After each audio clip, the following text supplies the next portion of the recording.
All right. Welcome, everyone. My name is Robert Baines. I am the President and CEO of the NATO Association of Canada, a charitable nonprofit dedicated to informing Canadians about the value of security and the importance of NATO. NATO is an amazing alliance. It embraces many different countries, more than just the members, which are 30, mainly based obviously in the North Atlantic area. NATO's goal is to really maintain the hard work that was done at the end of the Second World War to expand an area of peace and security so that stability could reign, so that we could enjoy the peace that had been so hard won during the Second World War. That means the flourishing of culture, the exchange of ideas, and the enjoyment of art and our pastimes. These are all dependent upon a foundation of security that can be maintained by collaboration. This is really the goal of the rules-based international order, a group of institutions, including NATO, that help to maintain our standards, our expectations, and really to problem solve collaboratively. So that's really what NATO is all about. And we're really pleased today to be able to talk about how Canada and other NATO members are contributing to the local security of Eastern Europe. Obviously, in this case, specifically Ukraine. Canada's been a staunch ally of Ukraine for many years now. There's a great relationship that we'll get into a little later there. But clearly, this is a very important moment for Eastern Europe and Ukraine specifically. And Canada's right in there. We're going to hear from two of the top officials in Ukraine, both from the diplomatic side and from the military side, which allows us to get a bit more of a 3D view of what's going on there. And specifically, those two elements are really the heart of NATO. NATO is very often thought of as a military alliance, but it is very diplomatic and political. Of course, the command of the military is always in the political hands. There are no moments where the military just goes off and makes decisions. It is something that is thought about, it is discussed, and constantly raised to a bar of consensus, which means that all of the allies in NATO have to agree upon it. That gives NATO a tremendous amount of weight when it does make a decision. In the case of Canada's involvement in Ukraine, we're really pleased today to have two wonderful discussing partners. And we're going to go in for about a half hour of discussion from both of them. And then we'll hear from you, those who are listening online live through YouTube. If you do have any questions that pop up into your mind, please do put them into the question box, and we'll be able to get to them in the second half of this discussion, which should be going for an hour. So let me introduce our two guests today. We've got Lieutenant-Colonel Melanie Lake, the Task Force Commander Operation UNIFIER. She's raised in Churchill Falls, Labrador, and she graduated from RMC, the Royal Military College of Canada, in 2002 in chemical engineering. She's been involved in all three combat engineer regiments in Canada and has the opportunity to learn from some of the best sappers and soldiers in the country. And she says that she considers herself very lucky with these opportunities, and I have no doubt of that. She has deployed many times to Afghanistan, 3 to Op Athena on 2 domestic operations, including the JTF command for Op Winnis. And in March 2021, she assumed command of Operation UNIFIER, which is on its 11th rotation now. She will return as commanding officer of 2 Combat Engineer Regiment following this deployment. So I'm sure you'll be looking forward to that, another challenge to take on. We also have Rouslan Kats, who is the Counsellor for Political and Public Affairs at the Canadian Embassy in Ukraine. He has his bachelor's in psychology from McGill University in 2000. He joined the Department of Foreign Affairs and International Trade in 2009. And at headquarters, he served as liaison coordinator for the 2010 G8, as it was then, and G20 summits.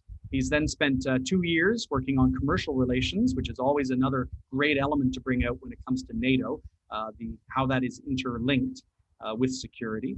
And he focused on bilateral commercial relations with Eastern European and Central Asian states. That, of course, led perfectly to working in the Embassy of Canada in Warsaw as a trade commissioner, and then as a political officer and acting as political counselor at the Embassy of Canada in Kiev, in the post-Maidan Ukraine.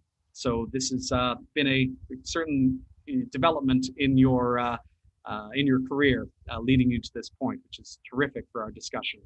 He's also served as commercial counselor and senior trade commissioner at the Embassy of Canada in Bern. And since August 2017, he is the head of political and public affairs section at the Embassy of Canada in Kiev. Both of you, absolutely welcome. Thanks so much for joining this discussion. I'm sure it'll be very fruitful. Ruslan, did you want to start out with just a bit of an idea of why Ukraine matters to Canada and what it is you're focusing on currently? Yes, with pleasure. Thank you very much, Robert. Thank you very much for this invitation. Thank you for this wonderful introduction. As I was listening to you talking about NATO, I realized that you have used most of the key words that I have on my paper. So, but it's great. We are aligned. We think alike. So, thank you very much once again for this event. Welcome to all of you online who are listening. Bonjour à vous tous. I understand that this event will be conducted in English. Mais je vous invite aussi à poser vos questions en français. Il me fera plaisir de vous répondre dans les deux langues officielles. So I will just go and say a few words about why Ukraine matters, why we are in Ukraine. Describe a little bit what we have been doing in Ukraine, especially since 2014. Broadly speaking, and then kind of go more specifically into defense and security and in talking about Ukraine's Euro-Atlantic aspirations. Well, why Ukraine matters? Obviously, we are very, very close friends, very close allies with Ukraine. This year, in fact, I should mention that this year we celebrate not only the 30th anniversary of Canada-Ukraine diplomatic relations, but also the 130th anniversary of the Ukrainian immigration to Canada. So, as you all know, extremely strong people-to-people ties, extremely strong connection, and a very, I would say, very common vision of shared values, shared principles of the democracy, freedom, and rule of law. But since 2014, as you all know, Ukraine is at the first line of the Russian aggression, of the Russian military and in fact hybrid aggression against Ukraine. But not only against Ukraine. You have spoken very well, Robert, about the post-World War II peace and security and rules-based international order.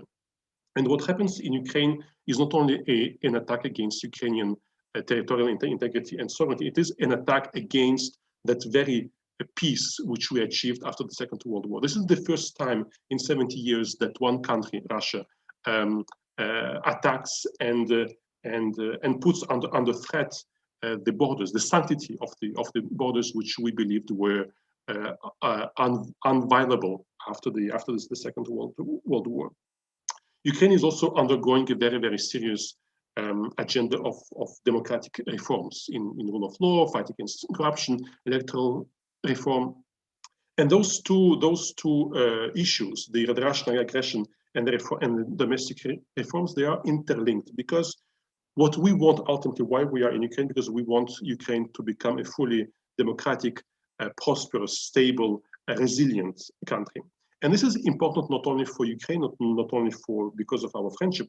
This is important because we believe that a stable, prosperous, democratic, resilient Ukraine is essential for the stability of the European and Euro-Atlantic community. And so I think that a key message for us is that we are in Ukraine not only to support Ukraine, we are in Ukraine because what happens in Ukraine matters to us as well. It matters to us in Canada. Ukraine is at the very, very first front line of this new hybrid attack against all of the values and principles which we hold dear and which we thought were irreversible after the Second World War. And I would say that even more broadly, what happens in Ukraine is demonstrates the power, the new power rivalries, the new power dynamics which exists in our today's world. And in particular, I think, going back to the rules-based international order, this is what happens here is a prime example, unfortunately, of a violation of those values. And so my message number one, we're here because Ukraine is important for us because we want to help Ukraine, but also because we realize that Ukraine's stability is essential for our global stability. Since 2014, since Maidan, Canada has invested the whole arsenal of our foreign policy instruments in Ukraine. Diplomacy, sanctions, development assistance, peace and security assistance, supporting reforms, trade collaboration, free trade agreement, etc. So from in our embassy, we will have political section, commercial development, about our defense colleagues, police reform. So from every angle, we are supporting Ukraine, and we have been supporting Ukraine for the last 7 years. We have provided over $800 million of assistance. Once again, supporting reforms, UNIFIER, which Lieutenant-Colonel Lake will be talking about. We have a police mission. We have projects supporting judicial reform, electoral reform, gender equality reform. So a very diversified and multifaceted approach to supporting Ukraine. As some of you may know, we work with our partners, with our like-minded partners, particularly within the G7 group. There is a G7 group of ambassadors in Ukraine since 2015, and this group is very much focused on supporting Ukraine for its reform agenda. Once again, because we believe that a stronger Ukraine from within, thanks to the reforms, will make Ukraine more resilient for its outside threats. We obviously politically, at least talking from the job that I do, very strong political support through statements, through sanctions, lots of collaboration in multilateral fora, regular statements at the UN, weekly statements at the OEC about the Russian aggression, very strong collaboration on Ukraine within NATO. So bilaterally, multilaterally, politically, through reforms, through assistance, we are here to help Ukraine achieve, and I would say achieve those goals and those objectives that the Ukrainian people who went on the Maidan in 2013-14 to fight for those democratic values. We are here not to impose any of our own agenda. We are here to help Ukraine to respond to the demands from its own citizens for democracy, for peace, for stability, for justice, for fairness. If I go, let's say, more specifically into defense and security, many things going on. UNIFIER is the pride of our, the ultimate star of our Canadian engagement in Ukraine. We are extremely proud, and I could spend hours just saying how proud I am of what UNIFIER has been doing, but also of what UNIFIER represents in terms of the values which it channels. Canada is also one of the 5 members part of the Defense Reform Advisory Board. We have a very senior Canadian official helping Ukraine in terms of its defense reform, civilian oversight, C2 reform, etc., etc. We have many different projects. One of the most exciting projects we have is with the Kiev-Mohyla Business School, one of the top business schools in Ukraine, and there our defense colleagues have been supporting a series of high-level leadership and strategic courses to train and to engage with today's and tomorrow's leaders of the Ukraine security and defense sector. We have provided over 23 million of non-lethal equipment, especially in the most active phases of the war in the East, 2014-15. And I must say, even now, 5-6 years later, the Ukrainian defense authorities still remember how useful and how timely our support was back then when we provided night vision goggles, first aid kits, winter equipment. Like in 2014, the Ukrainian armed forces did not even have enough winter clothing to be able to survive and to fight the war, and we responded in time. And even today, they remember this support. In other areas, very briefly, police reform. Since 2015, we are one of the top supporters and champions of police reform in Ukraine. Our largest bilateral police mission in the world is in Ukraine. We have up to 40 Canadian police officers, and several projects supporting community policing, more women in law and enforcement, just completely to change the paradigm of law enforcement in Ukraine.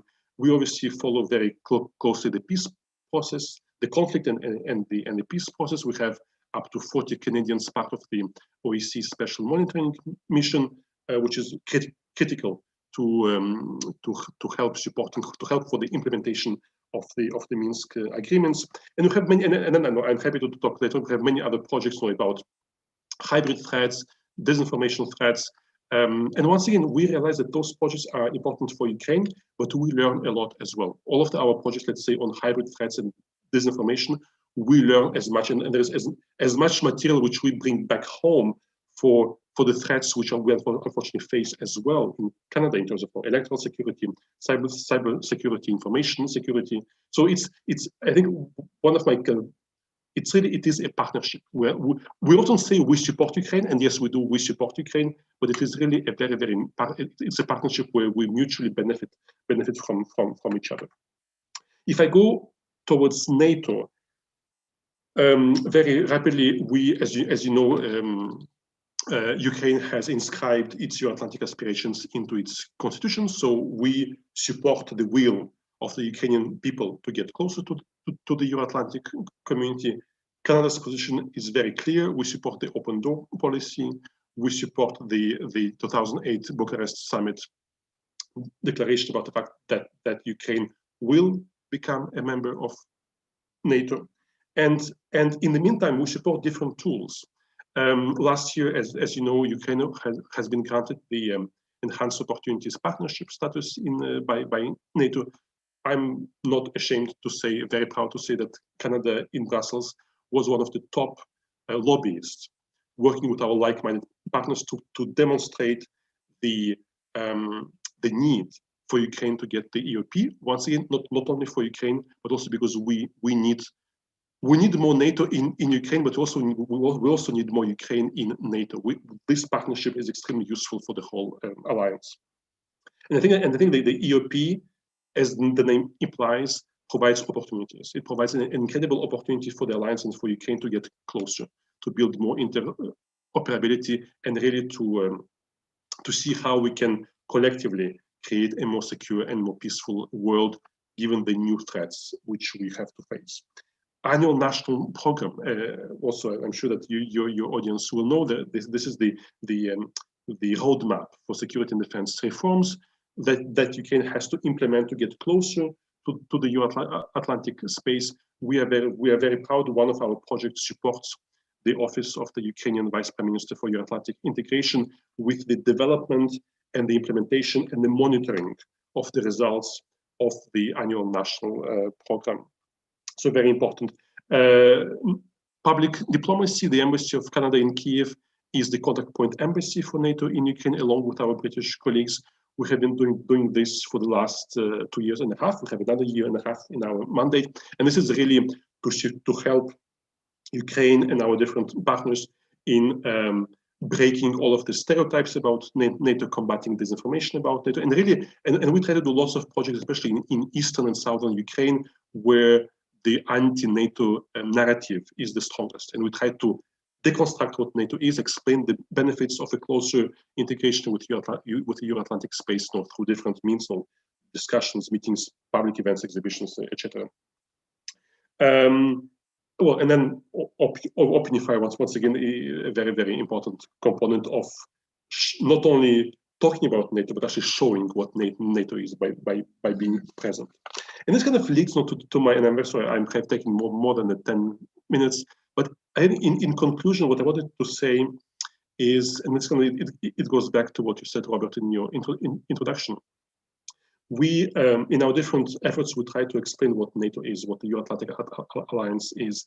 And it is, in my view, as a non-military person, I would also say that it is primarily a political alliance with very strong military means, but it is primarily a political alliance. And interestingly, very often when I or the ambassador, when we do public events in Ukraine, very often the questions are about the Article 5, and then how and when the Article 5 would be applied should Ukraine become member of NATO. And Article 5 is also obviously extremely important.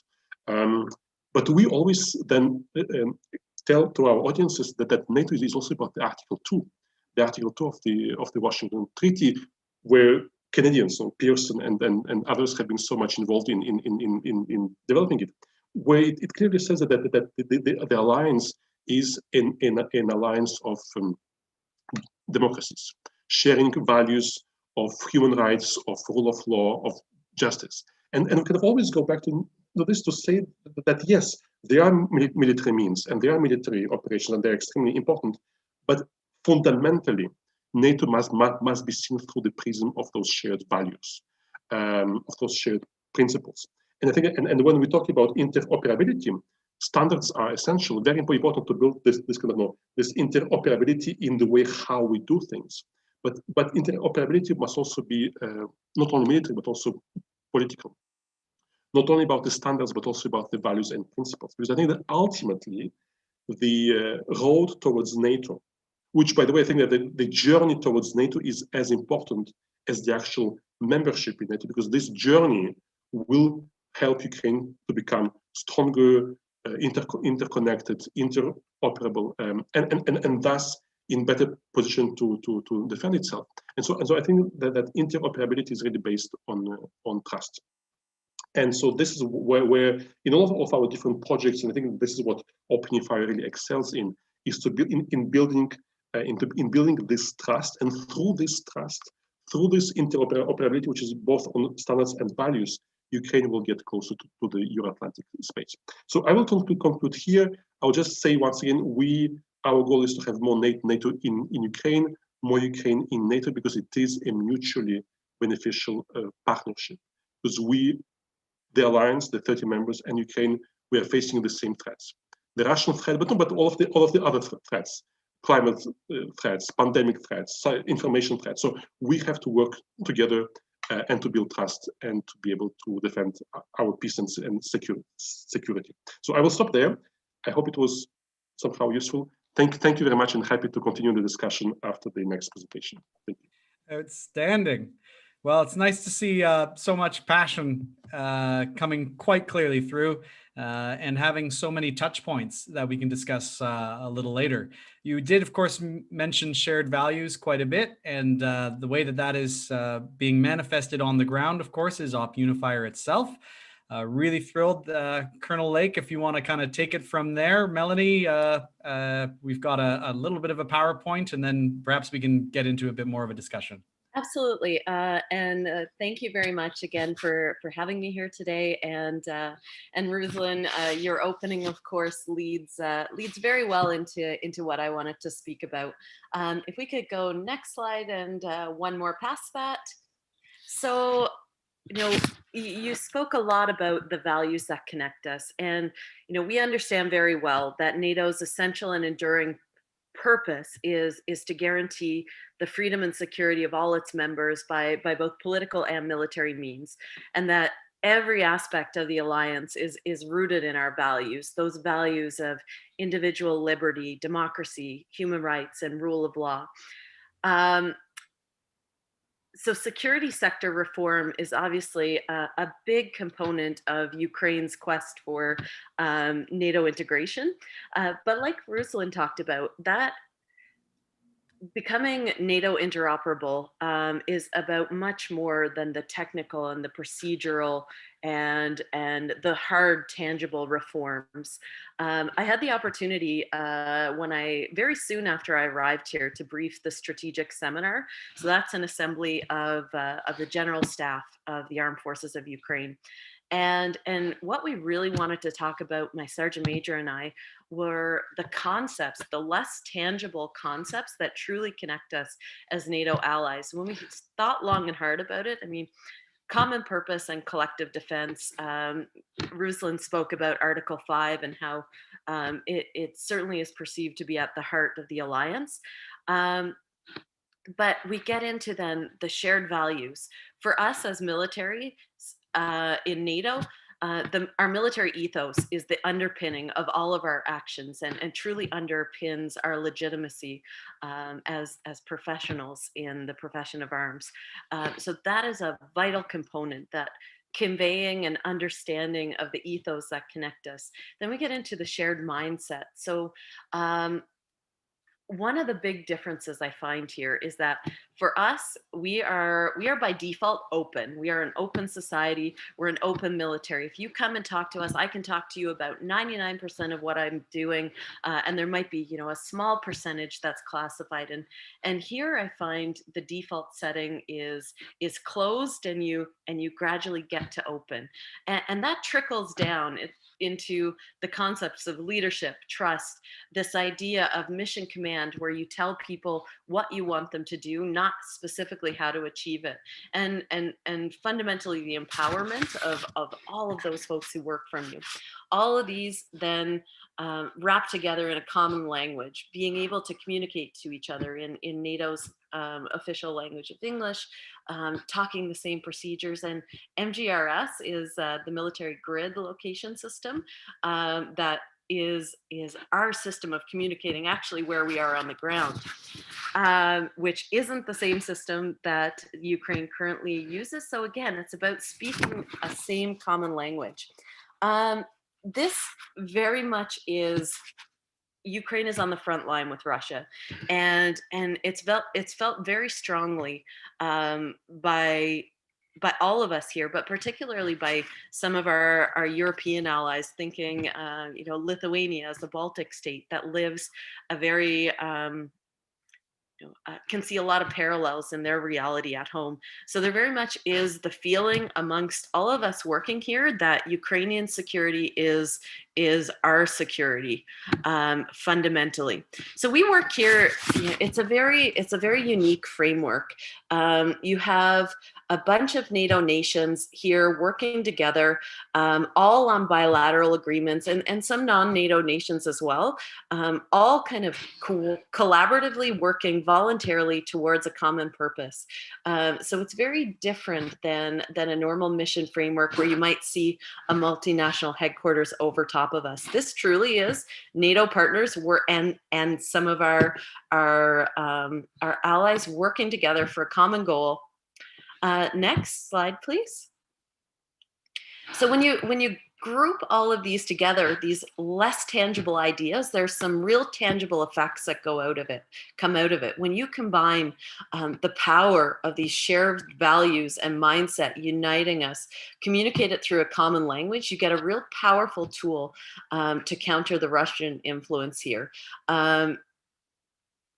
Changes of heart and mind are much harder to reverse. So it really pushes this sort of irreversible tide towards Euro-Atlantic and a pull away from that Russian influence. Certainly leads to increased operational effectiveness, like empowering all members of the force, allows you to make decisions at the speed of the battle and the speed of the information flow. Also key portions to helping them increase their retention of forces. But at the end of the day, interoperability is an extremely important goal here. Next slide, please. So how we tackle this Operation UNIFIER from the Government of Canada and the Department of National Defence, we're kind of split into two lines of effort. We've got line of effort 1, which is led by our Joint Operational Command.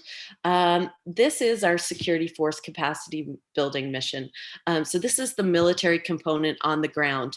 It sees us as, on average, about 250 Canadian soldiers deployed, working with our Danish and Swedish counterparts within Op UNIFIER, and alongside, the Lithuanians, Americans, UK, Poland, working in coordination along several lines of effort. So we work in professional military education, individual training, collective training, medical and engineer training, maritime capacity building, lots of outreach activities, and supporting English language training. The other side of the mission is run by the department, which is focused on the strategic level, security sector reform at that level. So looking at defense governance structure, transformation of the C2, the command and control system, to the continental staff system that NATO uses. Professional military education reform kind of bridges both sides.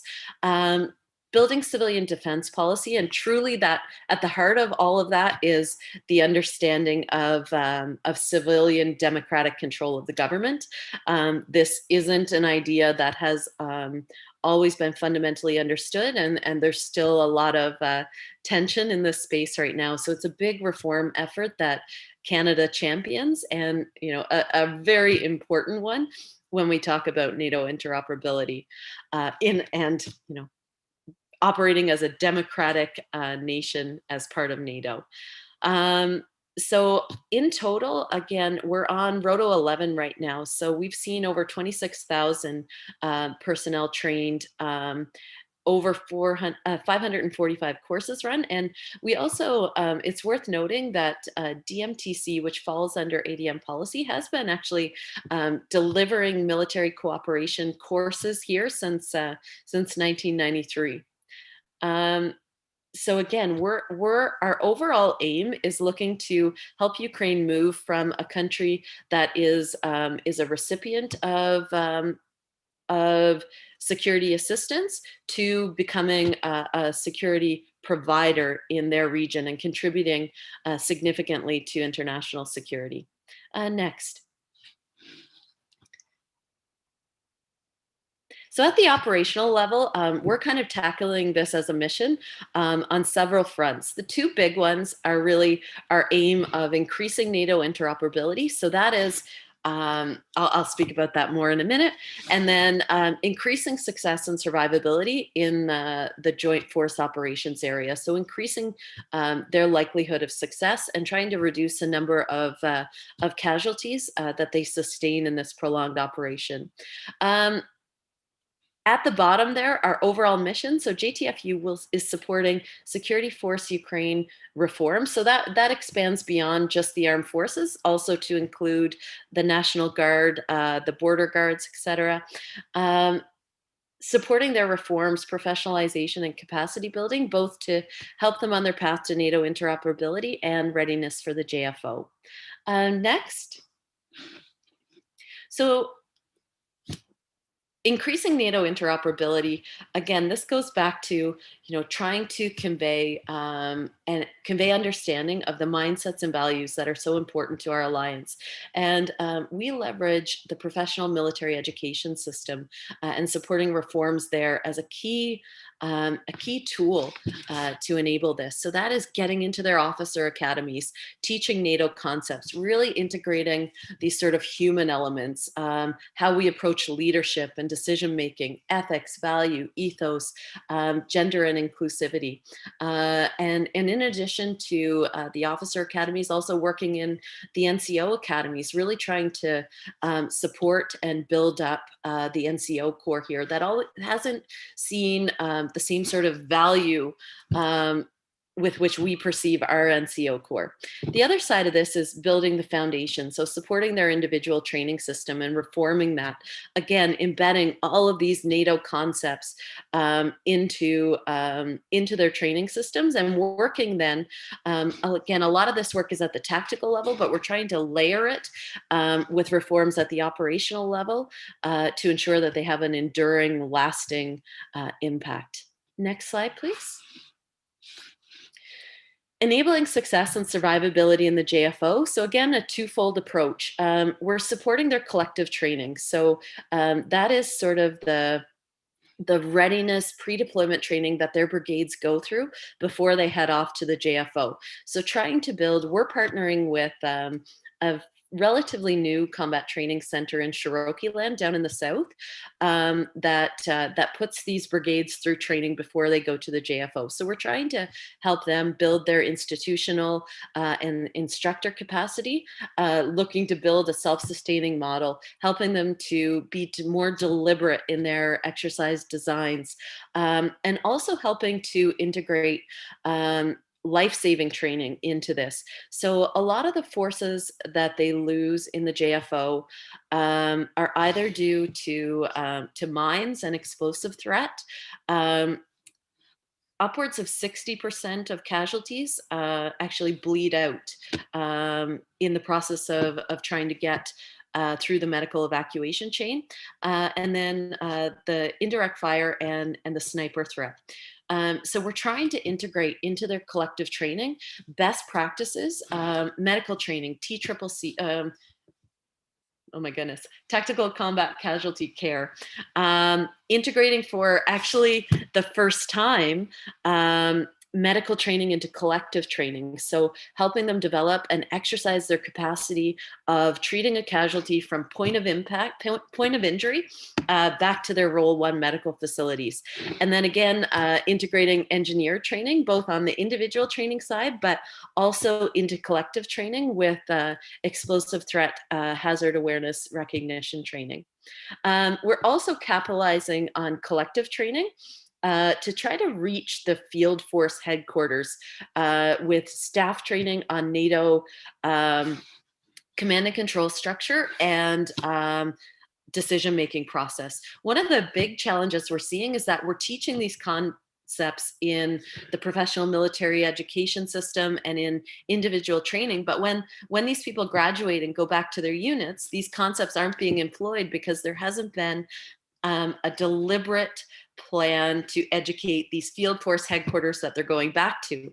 There's also a lot of legislative challenges. Again, here there's kind of an approach that if you haven't been explicitly told you can do something, it's prohibited, whereas we work the other way around. So there's challenges still in seeing field force units embrace these NATO concepts and planning procedures and decision-making processes in operations because there hasn't been an order basically allowing them to do so. So we're trying to tackle that at the operational level, even though we are largely focused at the tactical level, but it's key to enduring effects here. Next, please. Few additional operational objectives. So trying to increase the mission capacity, that's by leveraging multinational partners, contracted delivery, and trying to increase actually the joint capabilities here, bringing in the Air Force and the Navy. Communication and engagement with purpose. Ruslan talked about this, really trying to show the NATO flag and the Canadian flag, particularly in areas where there is inherently less support and understanding in the South, in the East. A lot of wonderful outreach projects on the go, things working with orphanages, military hospitals, whole range of veterans services, all that provide, not just a rewarding experience for our soldiers and do good work on the ground, but an opportunity to communicate about why we're actually here and dispel some of the misunderstandings about NATO. And then we do have a deliberate effort to develop our own capabilities, learn from the Ukrainian experience in the JFO. I mean, there's many areas where they are well ahead by force of what they're experiencing, of some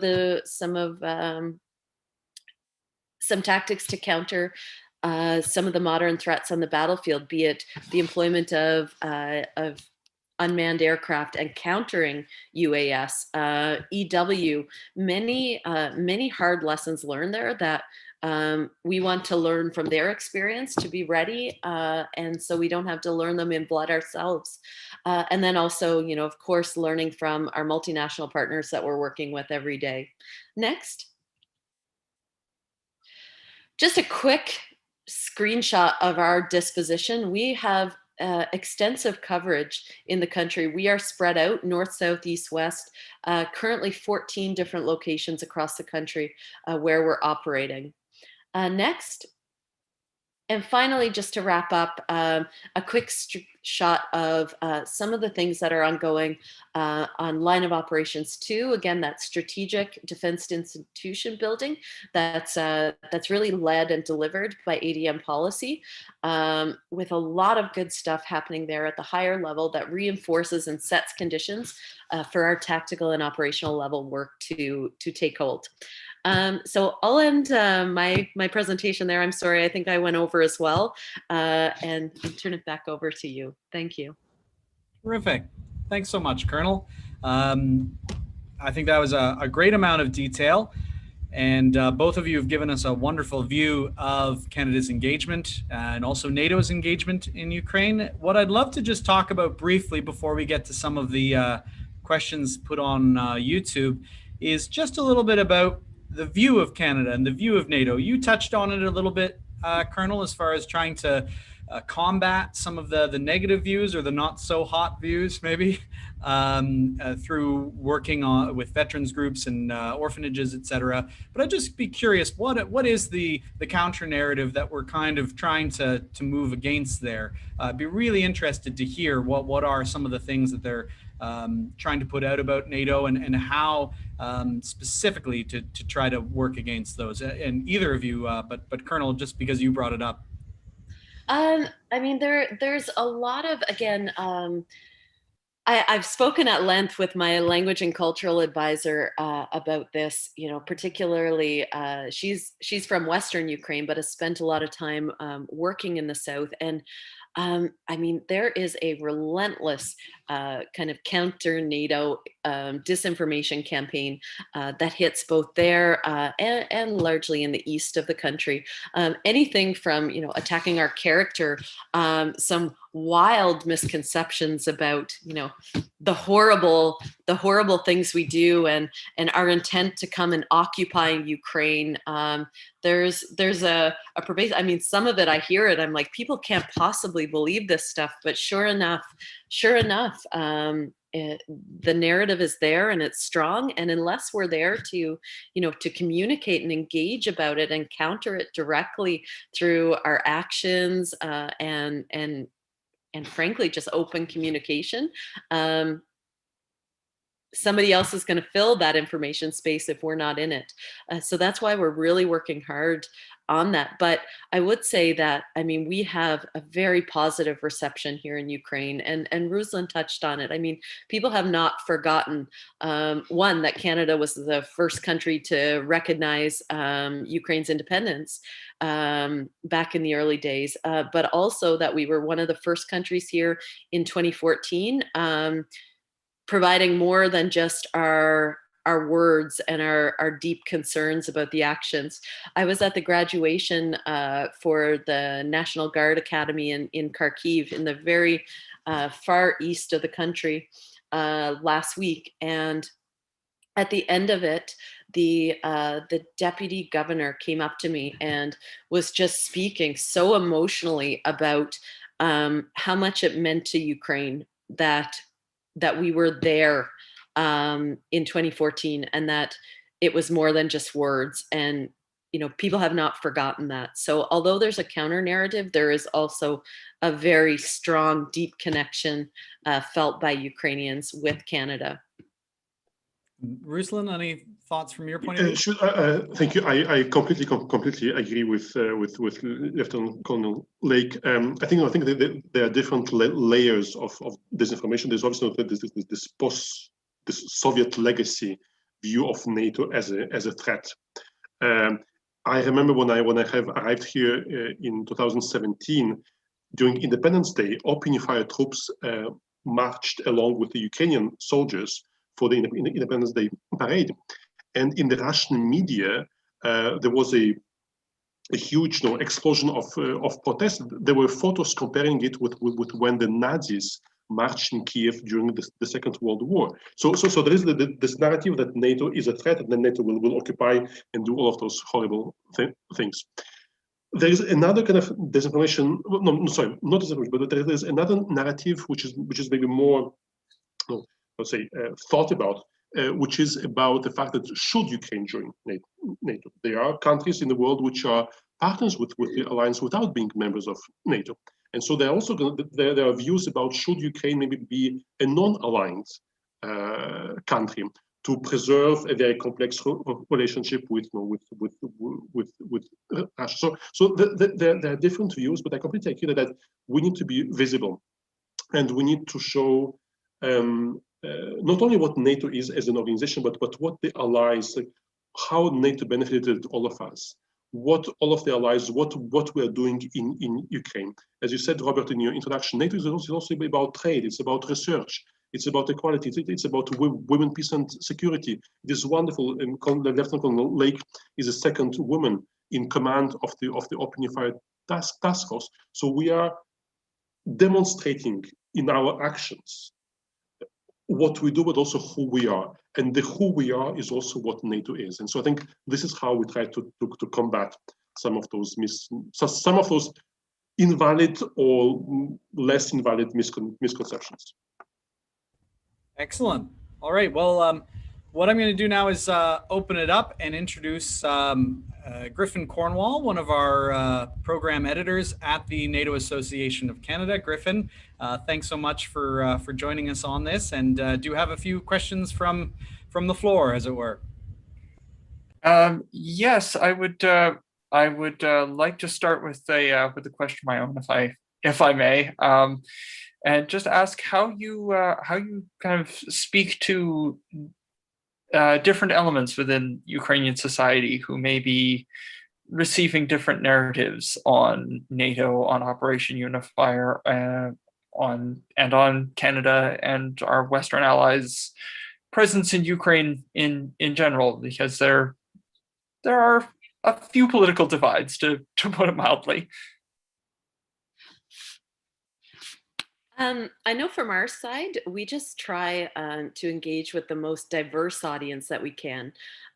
So that includes, of course, our military partners, our other partners within the security sector.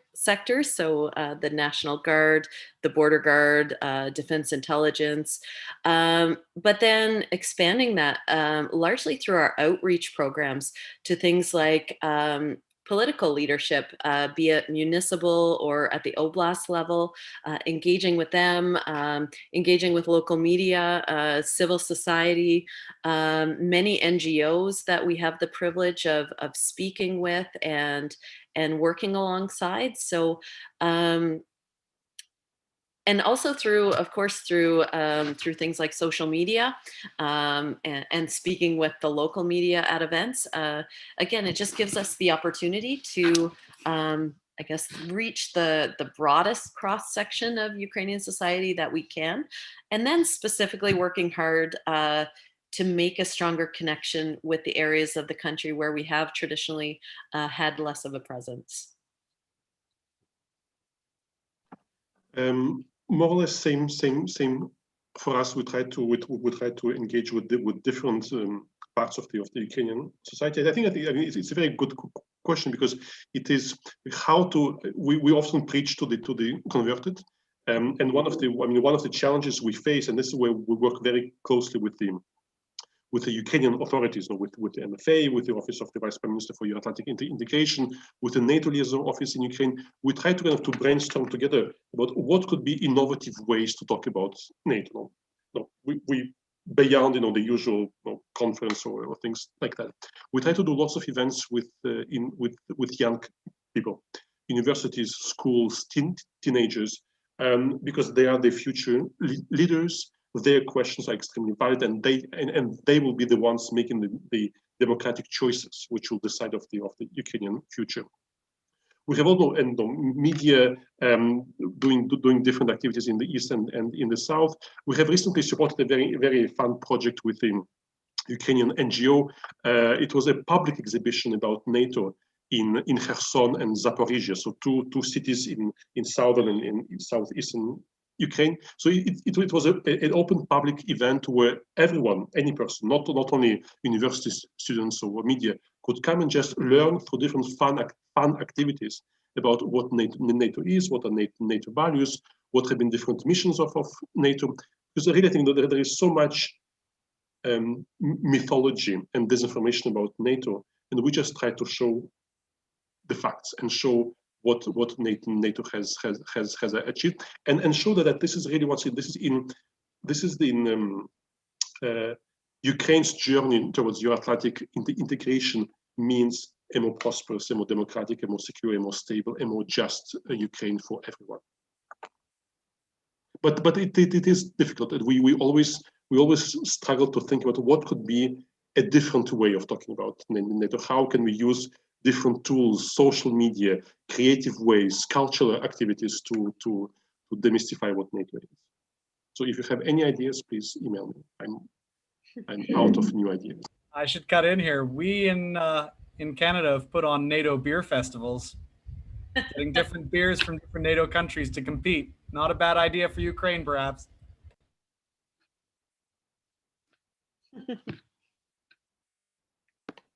There we go. Usually helps turn the microphone on. All right. How have Canada's capacity building initiatives impacted Canada's image in Ukraine as a partner and an ally? You know, with among the public and among government institutions.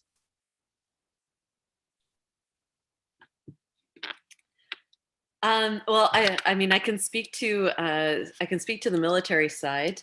Our capacity building efforts. I mean, one of the most powerful examples, I think, is when we work ourselves out of a job in certain aspects of the training. So when we came here, I mean, we were very much doing direct training, hands and feet, teaching people to live, move, shoot on the battle space, and over time.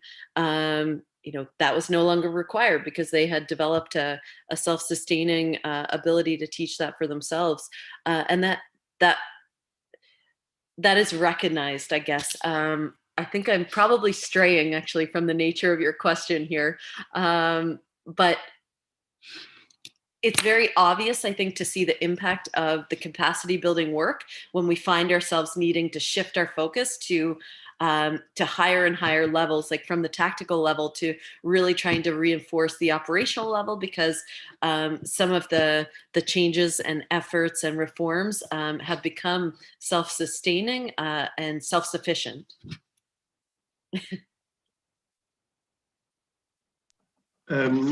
I would just add, yes, I mean, we see the results. The Ukrainian army today is not what it used to be 7 years ago. It is much stronger.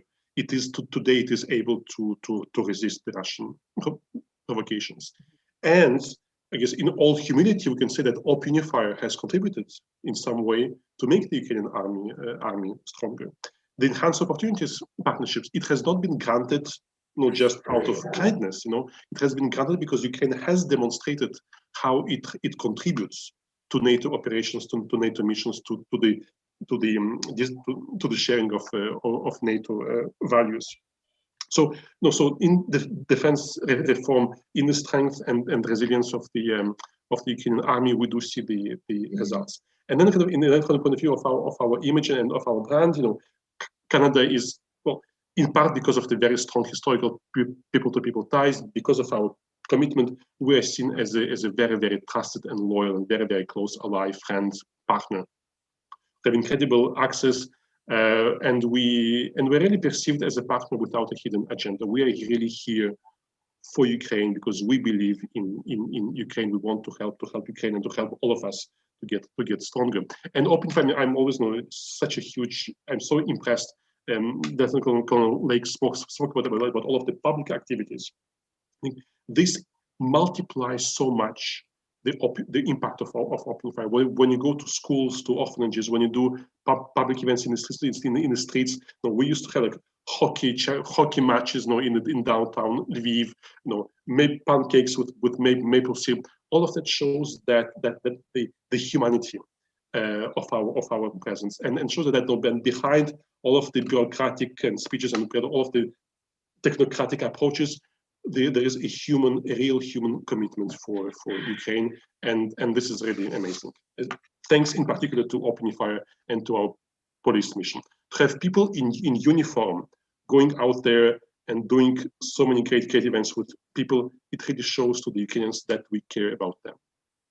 One human example, since as you were talking about that came to mind was our medical team was working in Zolochev in the west of the country with the National Guard's medical hospital there. They went to visit it, and there's actually a woman, colonel, who's in charge of this hospital, and she was talking about the fact that her daughter has now joined the AFU, and that she feels much more comfortable with her daughter going into the JFO, knowing that she and the people around her will have received this preparatory medical training from UNIFIER, so that if she ever were to sustain casualties or the people around her, there's a much better chance that that she would survive that. So, you know, that felt like a pretty powerful statement to some of the capacity that that we've built.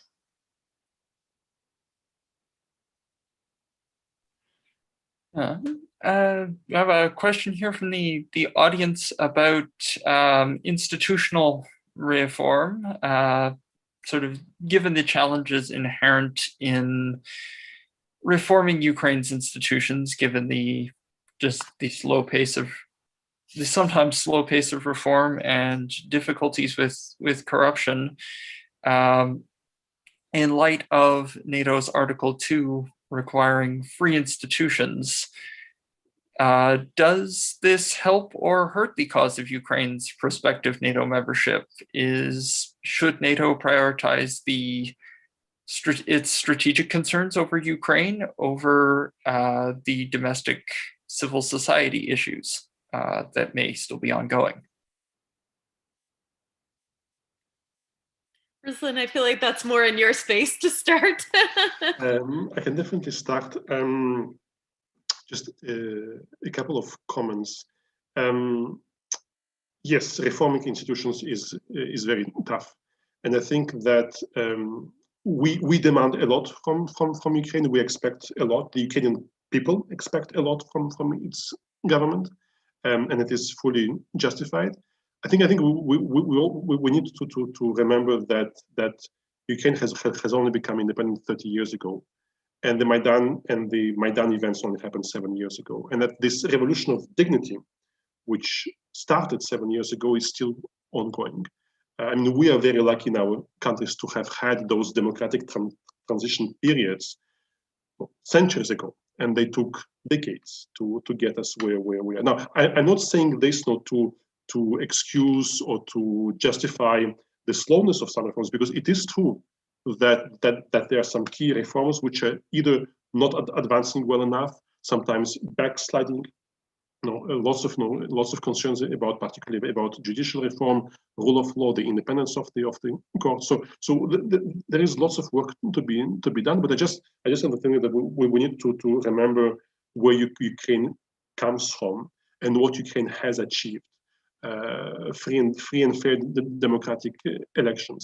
So, but yes, institutions are weak. Institutions need to be reformed. There is inertia, resistance. There are, as you all know, vested interests trying to protect their own interests and resist reforms. So, but this is why I think that when we speak about reforms, they are really essential for Ukraine's Euro-Atlantic aspirations, because those reforms need to be made in order to help Ukraine advancing towards its NATO goals. Will Ukraine join NATO in 1 year, in 5 years, in 10 years? I don't know.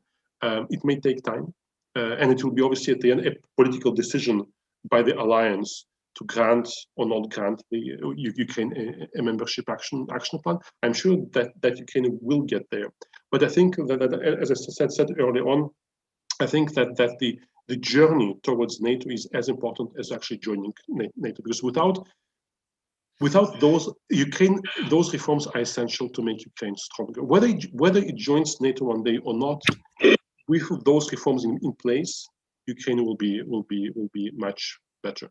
So I think that we will continue to work very actively and very strongly with Ukraine to advance those very important reforms.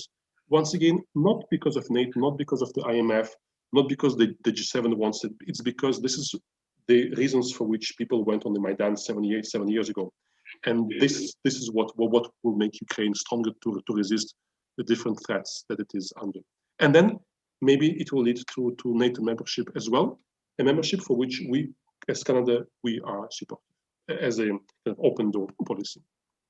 I think some of these changes, we are very much asking for a fundamental shift in mindset in many of these institutions. And some of that, is going to take time and generational change. The younger generation that we're working with fundamentally understands these concepts. Like they understand them, they embrace them, and they're not strange to them. But General Homchuk, the commander-in-chief of the armed forces, has been very clear at the last multinational joint committee. He clearly stated that there is no more room for people who are not committed to reform in the military. So the commitment is there. And as much as we talk about reforms being slow, I think we need to give credit where credit's due. The reforms that they have seen in the last 7 years, while rebuilding their military from the ashes and fighting a war, have been pretty substantive. The rate of change cannot be discounted here. And I have to say, I found it humbling, and I admire their commitment to continuing to push for reforms, despite, continuously, in some cases, beating their heads against a wall and facing miles and miles of resistance. But they are committed to this. They are committed to change and reforming. And this younger generation coming up behind them, you are not going to be able to turn them back from this. Like, look what they did in 2014. People with no weapons, no training, walked themselves to the front lines and stood in front of a trained military to defend their country. If that's not commitment to, freedom and democratic values, then it's hard to describe what would be. Outstanding. Well, thanks so much to both of you. We do have to cut the conversation short now, but Griffin, thanks very much for bringing out some questions from the audience, and sorry we couldn't get to all of them. But Lieutenant-Colonel Melanie Lake, Counsellor Rouslan Kats, a great conversation, and it's wonderful to get a little bit of a window in on what Canada and NATO are doing in Ukraine. And as you so eloquently put it, it's great evidence, what we've had in the past 7 years, that we are on the right track. Despite a lot of doom and gloom in the media, you have to remember that we are in a very good spot comparatively when you look at things with perspective. And I think that's really important to maintain in situations like this. So once again, for those who are watching, the NATO Association of Canada is a charitable NGO. We'd love to have you as part of our community. If you're not yet engaged, please follow us on social media. Do subscribe to us on YouTube. And just remember that anytime you're in a conversation about Canada and our place in the world, we are trying to make sure that the rules-based international order that was established out of all the blood and suffering of the Second World War is maintained, and that the idea of collaborative, non-zero-sum problem solving is really charting the way forward in Canada's engagement for the world. So thanks so much for joining us, and we'll hope to